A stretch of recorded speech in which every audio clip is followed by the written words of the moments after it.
G'day friends, welcome back to my channel. Welcome if you're new. My name is James. I'm going to be talking to you about my planner setup today. And I won't make this super duper long. I really don't know how much I can talk about planner setups. I mean, I love talking about journals, so we could be here for a while, but I just wanted to let you know where I'm at, what I'm currently using, and what I'm currently doing, because I share from this quite often, I think. And I would like to kind of explain a few things that I feel like maybe I haven't spoken about before. Before we do get started, I think the last time I was speaking about planners, I was in this, maybe in 2020. This is the Hobonichi Techo Avec. So this one's July to December, but there's like a January to June version. So you kind of split the year up into two. It's A6 size. It was really, really portable, really cute. It had these really special covers for them. Here's one of them. This is a Minna Perron and Peace cover. As you can see, this is what they kind of look like before they get all chunked up. This has now just become like a little work notebook. But yeah, I switched out of these because they're daily. So even though I had fun kind of making these little mini journals, I didn't really need daily pages this big. I don't have so much going on that I need to use all of that space for each day. So in the end, I found myself mostly using the monthly, and I just felt like I needed more of a weekly spread because that's just kind of where I fell at that point. And since I used Hobonichi for a while and I really, really liked it, I wanted to use a Hobonichi weekly version of a planner. So I got this one first, actually. And I got it maybe halfway through the year or towards the end of the year, maybe through August. When did I really start this? Couldn't tell you. I guess I could. June. So it was half the year. I got through, I guess, the Avec, and then I decided to move into the next half of the year for 2022. This is last year in my Hobonichi weeks, and this was much better. I started using it for my weekly spreads, and that way I felt like I could keep track of everything a lot easier, because the way that my work schedule kind of lines up, I know what I need to do within the week, and I kind of know what I need to do within the month.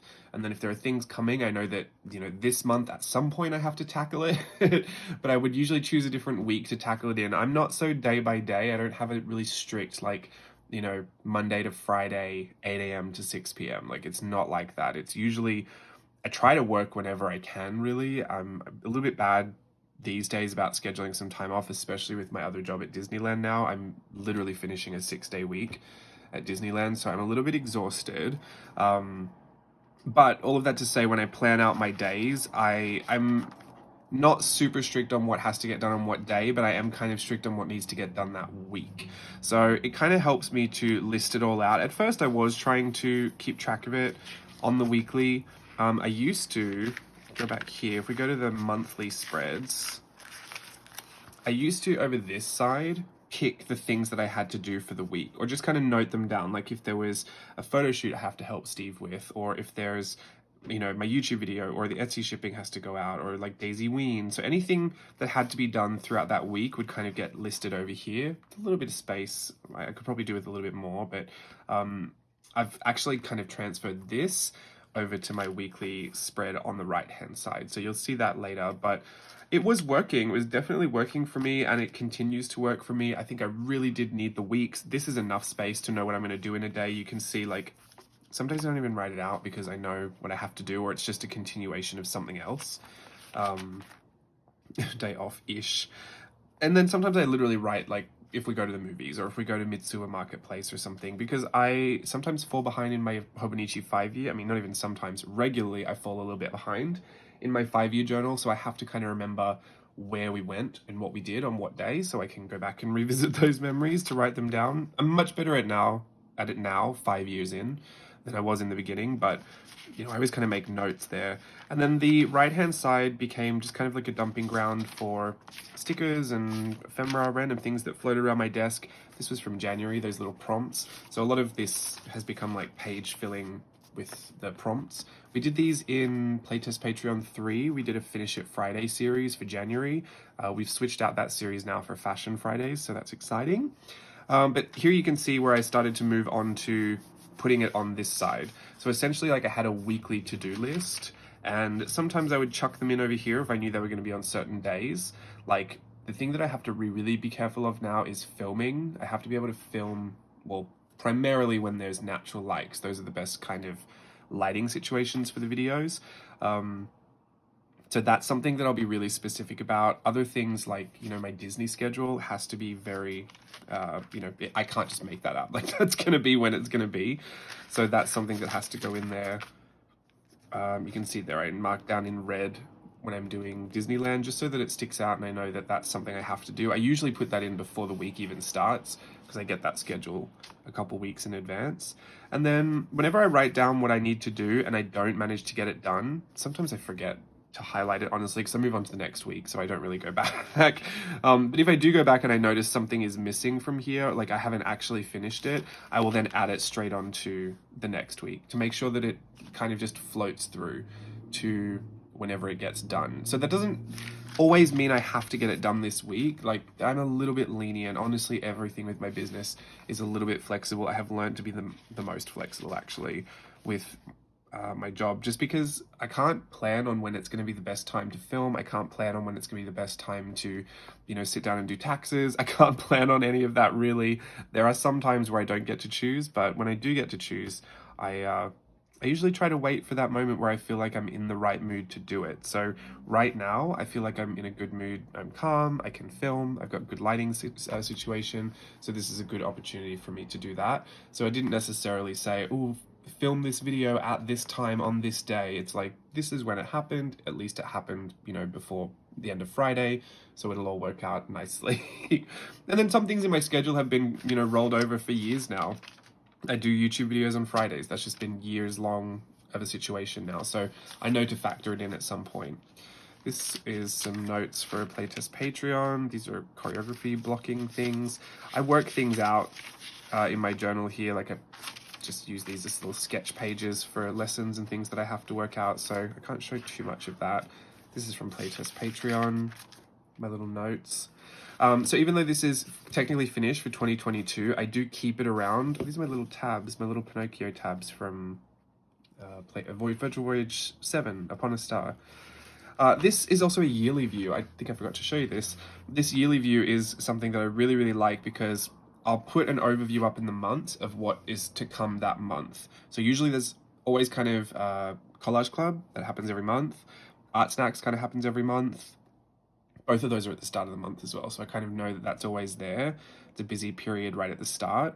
And then other things that might come up, like getting my business license renewed, going on holidays like Paris and London, Australia. If I'm guest teaching for Art Journaling the Magic or the Wizarding Artist Society classes, I put those in there as well, just so I know. So I have a quick glance at a year. I have a quick glance at a week, and then that's really all I need. I kind of track it that way for me. If I had to explain all of this to somebody else, I'd probably be a bit more specific with my deadlines and things, but it's only me working for me, so I know where everything kind of goes. And then I track, which is kind of new for me. I'm not really a big tracker, but I started tracking my Zumba classes that I would go to, and I use these little green stars, and then I started going for walks, so I decided to track going for walks. And then I got these little dumbbell weights, which you can see I've used a grand total of 3 times. Yeah, it really gives you a good idea on the return of investment, right? It's just, maybe it wasn't the best use of my money, but anyway, they're there for me if I need them. And then dancing, my red stars. So these stars became like health tracker stars because each of these was a health effort that I made to be more physical or get up and move or take care of my body in some way. I didn't want it to be food related as well. Like I'm on my own little journey with that, trying to make not everything about, or really nothing about restricting foods and, putting any kind of moral compass on foods, but more focusing on the like positive efforts that I can make towards health. And so a lot of that has become like these physical activities. And then something happened when I was tracking the green stars. I just got really motivated to see more green stars because I just wanted more in my journal. So I found myself going to Zumba even on days I didn't want to, and then pulling double days as well a lot because I wanted to add more green stars, and I can get very competitive. So thankfully this is the one way where that competitive streak kind of spurred me on to do something good. But yeah, it got really dance heavy. You can see I was doing Zumba all throughout the year, and then this is where I started working at Disneyland. So I was doing a lot of dancing, and didn't really have much time to go to Zumba just because of their schedule. It kind of overlapped, but I did manage to make it there a few days. And then you can see these highlighted areas are usually workshops or trips. So I know they're really different things, but those are big chunks of time that disappear or that need to be prepared for. So that's kind of why I separate those out of my year, because I can get a really good look. Like when I'm moving down here, putting my stars in, I can see, oh, I've got this massive thing coming up. Like relatively, how much time do I have before everything needs to be finished before then? So this is a really important spread for me. The rest, I mean, it's just stickers and photos that I double printed or had spares of. Random ephemera, really. There's no rhyme or reason to it. I just put funny things in there sometimes. Or if I'm printing things out for my photo journals and I have spare space on my page, on my paper, I'll just double print it and I'll glue it in here as well. Or stick it in. These are stickers. But yeah, this was how I track the months as well. I put my green stars in here, or my health effort stars. This was an inverted star this month. When the month is finished, sometimes I just go in and color it in or add decoration to it, washi tapes and stickers and ephemera, like little Lightyear tickets from the movies. These aren't art journals, I would say. Like, I mean, they're definitely planners. That is their main function. But, you know, anything that I pick up and I can put a pencil or a pen in, I'm probably going to do that. So they do have an element of, you know, creativity in there.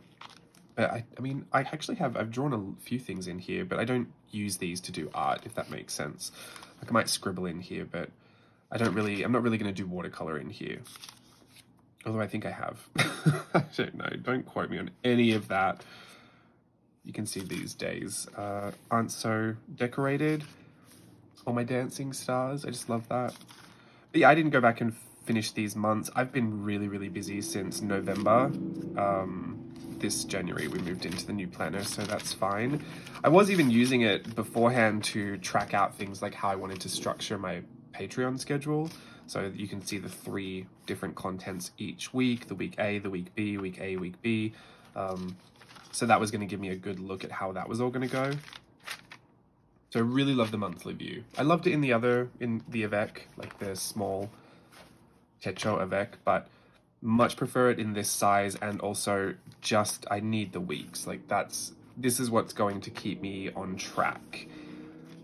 Could I get away with not even having a planner? I think so. I mean, I don't really think I need one, just because I know when everything is happening, but it also helps with Steve, because I help Steve with a lot of photo shoots, and that's the only way I'll ever remember that I'm doing something, because I refuse to do digital planning, or like I refuse to use the calendar on my phone, you know, Google Calendar or whatever.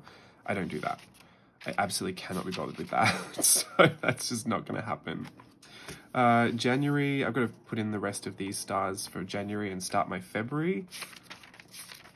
There's not a ton going on in here yet because we are at the start of the month, but I'll just quickly flip through it. You can see I've got all of my dancing schedule kind of lined up in there.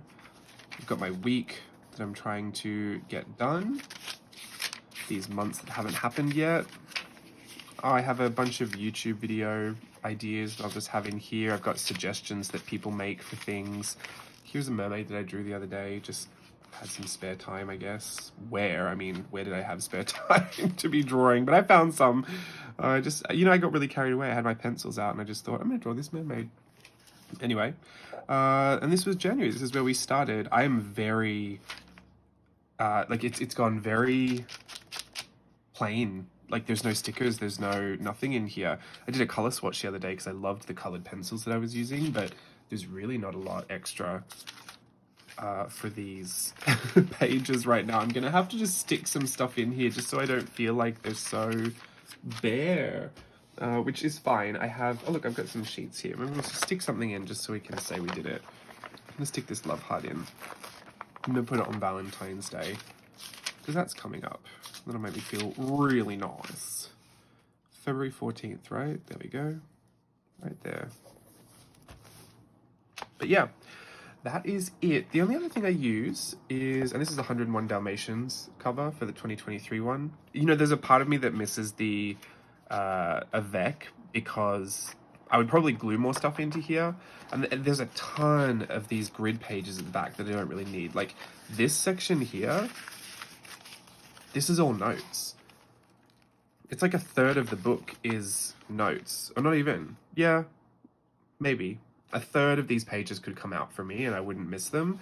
I will use them. That's why I still kind of carry around this book. I put them together in here and just go about my business, but I really don't need all of those. And if it was an Avec, I probably would glue more stuff in here, but I really don't want to chunk these up too much because my Galen leather cover that has my initials embossed down here, it doesn't have an elastic or anything, and I don't really want to deal with any of that. I kind of like that it's this wallet style, so I don't need it to be so thick that it just permanently stays open. Although I do have this. This has an elastic band on it, so I guess I could if I really wanted to. But I also never really put this elastic on here, even though that's kind of what it's designed for, and I totally get it. I just, when I go to use my journal, I don't like being on this hump over here. So it's a little bit of a catch-22. But I just kind of keep it like that. It's fine. It's a really slim pencil case. This is a Hobonichi one as well, with Marie the cat on front. I actually wanted the Marie journal, but I loved the red of the Dalmatians, and Cruella is one of my favorite Disney characters, so it all worked out. I got this instead. I got the Marie pencil case and the pencil board, whatever it's called. You put it in there just to stop your hand from putting dents all through the pages with your heavy handwriting like me. These are all my Hobonichi pens in the past couple of years. This is 2021, 2022, 2023. I have all those. And then I carry around a red pencil to sketch, a mechanical pencil. This one is a Pentel 1.3. I carry around a Tombow Mono Nock eraser and also a Tombow Mono Graph mechanical pencil. I could probably get rid of this. I don't need two mechanical pencils, but they are different thicknesses, so sometimes I just like to be extra. Also, I don't need all three of these Hobonichi pens, but they somehow ended up in here. I switch stuff out of here sometimes. And no, I'm not precious with any of it. They can get pencil marks on it, they can get pen marks on it, on the cover. This can get dirty, I don't care. This whole journal can get dirty. The other day I was putting moisturizer on my hands and I accidentally, well not accidentally, but I did touch this and I thought, oh well, there you go. I put it all over, so I put the moisturizer all over the journal. I'm really not precious, especially when it comes to the planner, because it's a daily thing. I mean, I need it to work for me in the most fuss-free way so that I will continue to use it and I'll feel good about planning everything and not just letting it go.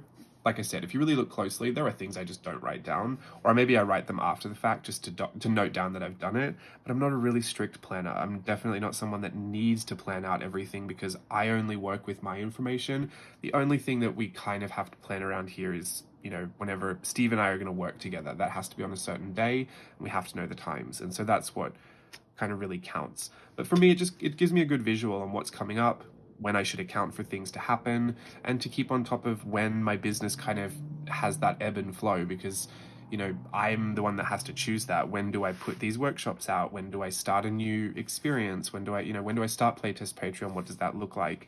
All of that stuff I actually find really hard to do when I'm not factoring in time as a part of it. Like I need to know how long the workshops are going to go for, because it completely changes how I'm going to approach them. So to have all of that figured out first, you do need kind of a system in place, and this one works for me, even though it doesn't seem very structured. I think it's also one of the benefits of being able to choose for myself, that I can literally wake up and choose, you know, not all the time, and especially less so these days. I mean, really not much at all these days. I can't really choose what day I want to do things, but I used to be able to. I used to wake up and say, oh, you know, today I'll choose what I want to do based on how I feel. So if I felt like doing a video, I would do the video for Friday's YouTube. If I felt like putting a lesson together, I would put the lesson together. If I felt like doing some collage club work, I would just do that. And that way, when I did it, I was always in the mood to do it and I was motivated to do it. I wasn't kind of pushing uphill and doing something that I really didn't want to do that day. I'm not always that lucky, definitely not that lucky right now. I do kind of have to just do what needs to be done as it needs to be done. But for the most part, I still consider myself pretty lucky in that I don't have to have a very set schedule. Starting a new job, you know, kind of working at Disneyland and doing this at the same time, that has That has been a lot to balance. I am loving it, and there's absolutely no complaints on my end because I don't want to sound ungrateful for it because it's literally the best thing that's happened to me in so long. But it's a really big challenge for me to balance everything. And you know, I'm lucky that it's going well so far. I do know that I need to probably schedule some breaks in because I haven't really had any time off in a long time, and it's going to wear me out a touch. So I should probably schedule a break in this week. I'm not going to say anything because I don't want to commit to it and then fail. But yes, sometime soon I will try to commit to having a little break. And you know what? The irony is that when I have a little break, I end up doing art journaling for myself anyway. So is it really a break? Who knows? But I had a good time. Oh, look, this is Job's journal. He did those little printables. This is, I'm showing you this because I want to leave you on something a little bit more decorated than my last one. Oh, look, this is when I'm doing things like Virtual Voyage or putting workshops together, there's just a whole bunch of stuff to do. It's always fun to look back at. It's terrifying when you're in that week and you have to get it all done, but to look back at it, it's nice memories. Love that. I mean, I put funny things in here too. I love to go back through these journals as well. There's just so much, there's so many hidden gems in here. And really, I mean, it doesn't function like my garbage journals because I do really care about what goes into here and the way it works. But I still have that like, oh, just pop it in there. Like, it doesn't really matter. That doesn't have to be aesthetically pleasing. It doesn't have to make any sense. None of the pictures have to go together. Like, this is a real drawing that I did years ago that I just really loved, but it has never lived anywhere. And I found it the other day and I just glued it in. Thought you're gonna live there now. But yeah, that's it. That is it for how I'm using my journals. That was about 20 minutes of chatting. That was probably more than I expected to talk about. Planning, I'm just not your regular planner gal. I don't really do as much as the planner community does. Love to watch it, but just really don't need to do all that much. I'd rather be in my art journals than be stuck in my planner. So I just kind of found something that seems to work for me and I'm just going to go with it. And I'm also not married to it either. I mean, I jumped out of that avec as soon as I realized I needed a weekly spread. But if I don't need weekly spreads anymore, if I don't need daily, if I literally didn't need to plan anything, there would be no such thing as a planner in my life. It's just always kind of been something that I need to help me keep track of what I'm doing and when I'm doing it. And a very soft suggestion, because, you know, I'm like, I have that oppositional defiance disorder. So sometimes if I'm really, really strict about my schedule in here, I will rebel against it because I don't want to do it. I don't want my planner to tell me what to do. I want to do what I want to do, but I do need help keeping on track. Anyway, I gotta go. I'm loopy. I probably need to go to sleep and then I'll pop this video up. Have a wonderful weekend, everybody. I'll speak to you again soon. All my playtest Patreon people, the Fashion Friday series started today, so go see that for your fashion face. We're going to start week B next week for February. So we'll be doing our playtest pals on Tuesday. On Thursday, we'll be doing the last 5 years for my 5-year Hobonichi journal. That'd be super great. Very revealing as always. And then Saturday, Chatterday. So I'll see you all playtesters next week, well, today and next week, and everyone else on YouTube, I will see you next Friday. Everyone else on Instagram, I'll probably see you every day until then. Wherever I see you, I hope you are doing well. Goodbye.